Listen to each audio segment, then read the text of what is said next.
ಅಣ್ಣ, ಏನಿದೆಲ್ಲ ಮನೆ ತುಂಬ ರಕ್ತದ ಕಲೆ, ಏನಿದೆಲ್ಲ ರಕ್ತಿಗೆ ಮೈ ತುಂಬ ರಕ್ತ.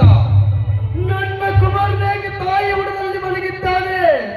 ಹೇಳಣ್ಣ, ಹೇಳು, ಈ ರಕ್ತ ಬೇಕೆ? ಏನೆಂದು ಹೇಳಲು ತಮ್ಮ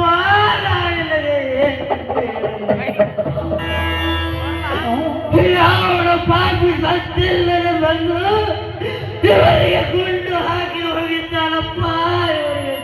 ಇವರಿಗೆ ಯಾವ ಪಾಪಿ ಕೈಯಿಂದ ಕೊಲೆಯಾಗಿ ಹೋಗಿರುವುದೆಂಬ ನೀನು ಅತ್ತಿಗೆ, ಈ ನಿನ್ನ ಮೈರಿನ ವೀರಾದಿ ವೀರ ಶೂರನಿದ್ದರು ನಿನ್ನ ಕೊಲೆಯಾಗಿ ಹೋಗಿದ್ದ.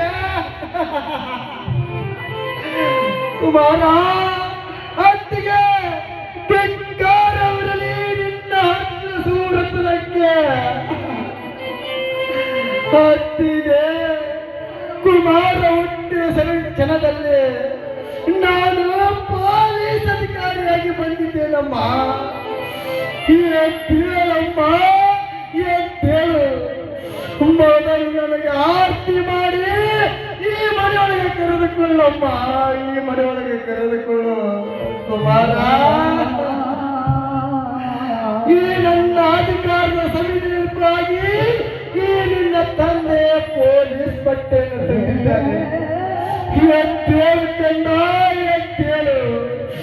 ಎತ್ತು ಹುಡುಗ ಮಾರುವ ನನ್ನ ಕಂದ, ಎತ್ತು ಹುಡುಗ ಮಾರುವ.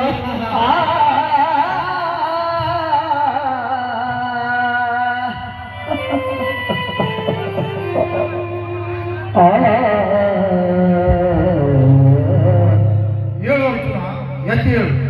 ಸತ್ತವರಿಗಾಗಿ ಈ ರೀತಿ ಹತ್ತರೇನು ಪ್ರಯೋಜನವಿಲ್ಲ. ನಿನ್ನ ಶಕ್ತಿ, ಸಾಹಸ, ಬಲ ಪ್ರಯೋಗಿಸುವ ಕಾಲ ಈಗ ಕೂಡಿ ಬಂದಿದೆ. ಅಂದಿನ ಅರ್ಜುನ ರಕ್ತ ಮಗನ ಕಿಚ್ಚಿಗಾಗಿ ಪ್ರತಿಜ್ಞೆ ಮಾಡಿ ಕುರುಕ್ಷೇತ್ರ ಸಂಗ್ರಾಮದಲ್ಲಿ ವೀರಾದಿ ವೀರನೇನೆ ಸಂಹರಿಸಿ ವಿಜಯ ಪದಕ್ಕೆ ಹಾರಿಸಿದಂತೆ ನೀನಿಂದು ಇವರಿಗಾಗಿ ಪ್ರತಿಜ್ಞೆ ಮಾಡಿ ಕೊಲೆ ಪಾತಕರನ್ನು ನಿರ್ನಾಮ ಮಾಡಿ ನಿನ್ನ ಗುರಿ ಸಾಧಿಸು. ಹೋಗು, ನಿನ್ನ ಗುರಿ ಮುಟ್ಟುವವರೆಗೂ ನಿಲ್ಲಬೇಡ. ಹೌದು ಹೌದು, ಈ ಸೇಡಿಗೆ ಸೇಡಿ ತೀರಿಸಲೇಬೇಕು. ಅಣ್ಣ,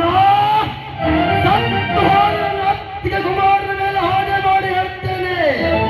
ಪಂಚಮಹಾಭೂತಗಳ ಸಾಕ್ಷಿಯಾಗಿ, ನೆತ್ತ ಬೆಳಗುವ ಸೂರ್ಯಚಂದ್ರ ಸಾಕ್ಷಿಯಾಗಿ, ನನ್ನ ಅತ್ತಿಗೆ ನನ್ನ ಕುಮಾರ ಕೊಂದ ವ್ಯಕ್ತಿ ಯಾರನ್ನು ಇವತ್ತು ಗೊತ್ತಾದರೆ ಅವರನ್ನು ದರ ಎಳೆದು ತಂದು ಆ ರಕ್ತ ನಿಮ್ಮ ಭೂಮಿ ತಾಯಿ ಹರಿಸುತ್ತಿದ್ದರೆ ನಿನ್ನ ತಮ್ಮ ಅರ್ಜುನ ಅಲ್ಲ.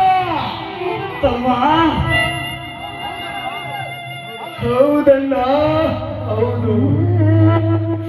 ಮೊದಲು ಇವರ ಅಂತ್ಯ ಸಂಸ್ಕಾರ ಮಾಡೋನು ಬಾಂಗ.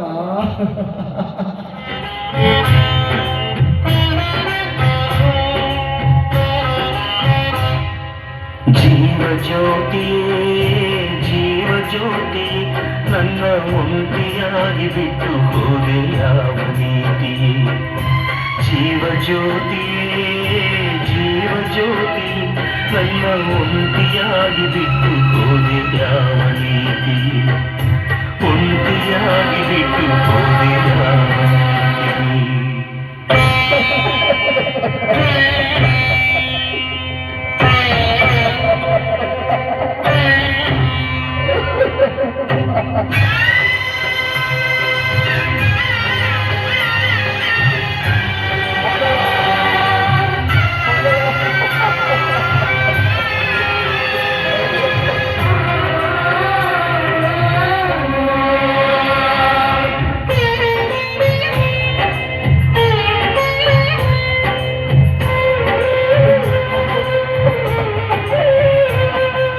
ಚಂದನವ ಪೂಸಿಕೊಂಡು ಸಿಂಧೂರ ಹೊತ್ತುಕೊಂಡು ನಗುತ್ತಾಳೆ.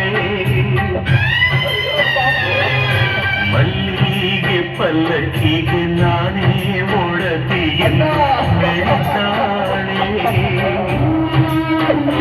ನನ್ನ ಬಾಳ ಭಾಗ್ಯ ದೇವತೆ ಅತಿ ಪ್ರೀತಿಯೋದ ಬಚಿತೆ. ಇನ್ನೊಂದು ಜನ್ಮವೇ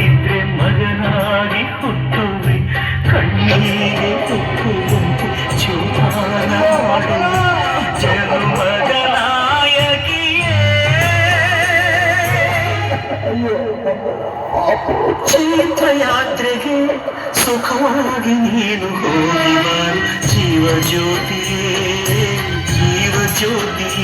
ನನ್ನ ಒಂಟಿಯಾಗಿ ಬಿಟ್ಟು ಹೋಗಿಯ